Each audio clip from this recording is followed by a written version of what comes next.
Welcome to Leading the Follower with your host, Rebecca Benston.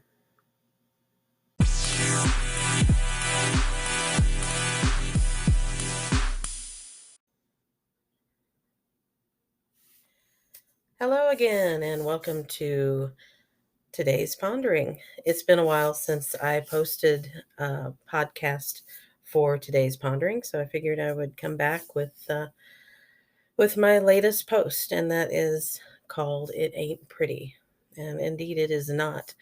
Um, Over the last few weeks, I've attempted to share some news with you that I've heard from various sources. I was trying out a different format in hopes of maybe um, getting some of you to take a look at some alternate sources of news that are out there. Unfortunately, it didn't get a lot of notice, but I'm going to keep trying because I feel like not everyone has the time to dig into the things that are available out there. And if it can be somehow synthesized and used in that way, you might benefit a little more from that. So, maybe it wasn't entertaining enough, or maybe I didn't have the right celebrity names attached to it for people to take notice. But I'm going to keep trying and just get as much information out there as possible. Um, the things that are going on in our world today just aren't pretty, and there's no denying that. There are people out there who don't want the truth about those not so pretty things to get out. So, we all know that evil um, likes to operate in secret, likes to operate in the darkness. And for those who are perpetrating evil, they like to band together and try to convince the rest of us that what they have done is perfectly fine. They've lied, they've cheated, and they've stolen from us, basically. And they've taken great pains to make sure that we either don't know about it or that we don't have a choice but to accept it. And this all sounds crazy if you're on autopilot, but if you slow down a minute and pay attention to everything around you and not just what's right in front of you, you'll begin to see a pattern. You'll begin to notice how certain things didn't make it into the nightly news. However, you might have picked up on it in a feed somewhere and wondered, where is this coming from? Because it wasn't put in front of me from the sources that should have put it in front of me. Um, for example, you might have noticed lately that the price of eggs is skyrocketing. It is, I think the last time I was at the store, it was like $5 for a dozen eggs. Um, which is ridiculous. And you might have also heard something about eggs being bad for your health. I do remember scrolling past that and seeing that someone had said that the eggs cause blood clots and things like that. I'm not real sure where that was, but I remember thinking that was odd, being as there was all this controversy coming out about eggs. Um, but there was another side of the story that came out over the last few weeks, and if you're taking a closer look, you might actually hear about this report that recently surfaced about how egg yolks contain antibodies that block the binding of multiple SARS-CoV-2, which is COVID-19, spike protein variants. And this looked like a pretty scholarly type article. So I read over that. And it's very interesting that eggs would be the thing that can deter COVID, yet all of a sudden there's this mysterious shortage, and there's all this information out there about how you should stay away from eggs. And it's very strange because it doesn't seem that those two things would be the thing that happened at the same time, that there would be a shortage and that there would be a lot of negative publicity about the benefits of eggs or the negatives.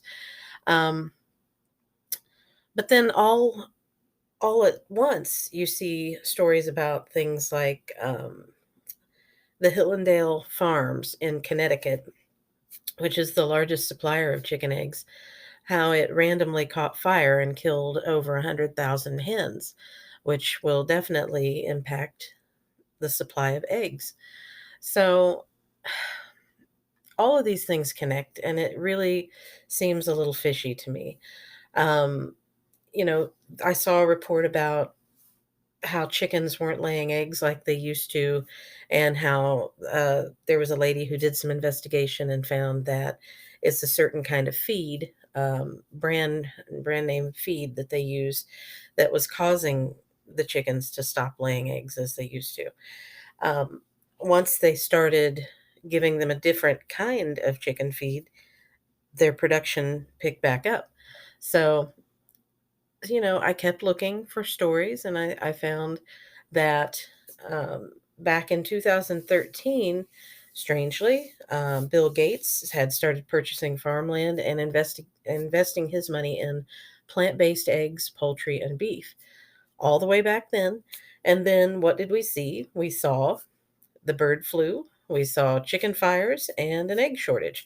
So I don't know. It just all seems a little bit too coincidental to me that all of these things wouldn't be tied together in some way to fill out an agenda that someone out there has. So it's just stories like that that make me a believer in the fact that there's a mass cover up, and there are things that they don't want us to know, and they're only releasing bits and pieces to us as we need to know, or as we push back on what they're doing in society to make it a little bit harder on us and a little bit easier on them. So, um, behind the curtain, you'll see that there is so much that is connected to the agenda of a handful of people who want to run the world the way that it will best benefit them, like I just said. You can see it in their attitudes when they're being interviewed, but if you follow the crumbs, you'll see that much of what negatively impacts the working class and the poor is rooted in the greed and hateful behavior of those who have made millions from perpetuating our misery through designer diseases, pre planned periods of lack, and the systematic curtailing of our rights and freedoms. That was a whole lot of words that I just put there. Trying not to read from my prompter, but sometimes, I can get going and not stop. So I have to have something rein me in a little. Um, but if you want to find the truth, look to sources that aren't funded by the very corporations that always seem to step forward with a proposed solution to the problem of the day. Those advertisements you see on TV for big pharma, the ones, with all the side effects and things that tell you, hey, take this for this one condition.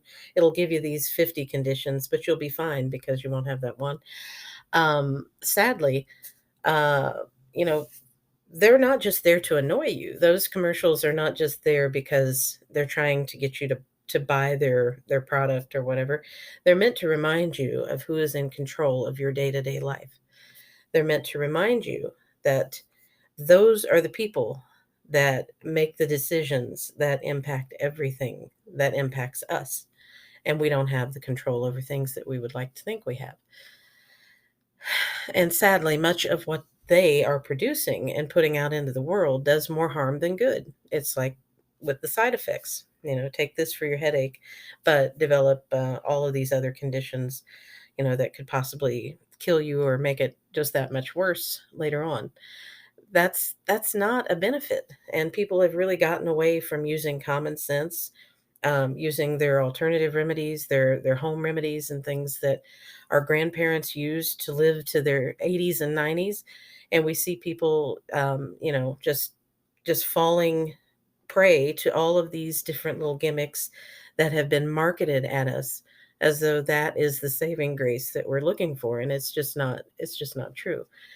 Um, so these groups create the problem and the solution with the intent of profiting from the desperation of those who trusted them to look out for their best interests. And that's pretty much it in a nutshell. Because evil wants you to be dependent on everything but God. It wants you to trust in things that you simply shouldn't trust. It wants you to doubt the very thing that can protect you. And it wants you to live in fear and question the things that make sense before you question those absurd smoke screens it puts up. It creates a very vivid mirage to convince us that the way that seems the most comfortable is the best way, and that pushing back when the popular choice seems completely wrong is unacceptable and somehow makes us crazy or difficult. And so we go along to get along. Some of us do. And we pray that God will get us out of whatever mess we may find ourselves in should we make the wrong choice. As long as everything seems nice and we're not upsetting anyone, we should be okay, right? Well, no. No, it's not right. God didn't create that spirit of fear in us, and He doesn't want us to bow down to those who mean to do us harm. He created us to be warriors for His truth, not for theirs. And everything that Satan creates in this world is a counterfeit of God's true blessings. God allows him to have his way here because he already knows what the outcome will be. This is not our home. This is where we work and we wait for God to let us come home to him. And he has given each of us a mission and purpose for living while we're here. I believe we must fulfill our mission and purpose in order for him to bring us into his rest.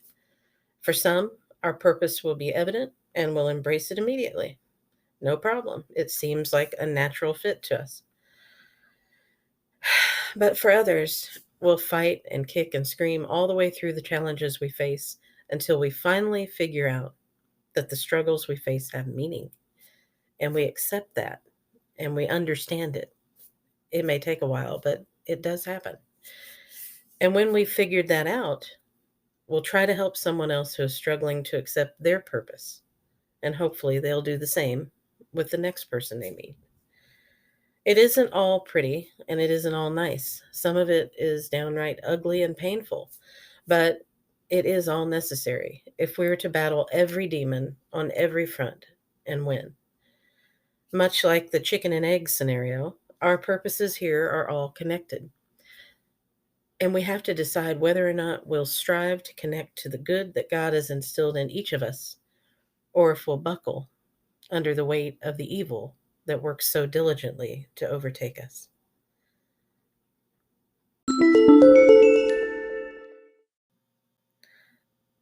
Thanks for stopping by. Be sure to check out our website and blog. The blog is at www.leading-the-follower.com. Thanks and God bless.